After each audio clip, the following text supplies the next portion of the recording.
Dr. Vito, kailangan po ba ng fasting kapag kailangan namin magpa-test po ng serum uric acid or yung uric acid sa ating dugo? Most references naman po, hindi naman po nire-recommend kung ito naman po ay solong serum uric acid lamang.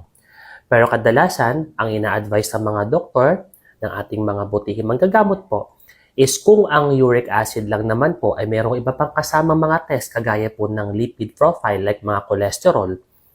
At kadalasan po kung may mga existing kayong mga sakit, at for example, kayo po ay, for example lang umiinom kayo ng aspirin, at kailangan nyo rin pong iwasan pong kumain po ng mga karne sa loob po ng 24 oras.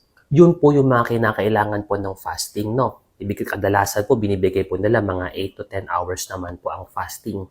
So kadalasan naman po, ito po ay napapasama sa ibang laboratorio kaya po nagkakaroon ng fasting.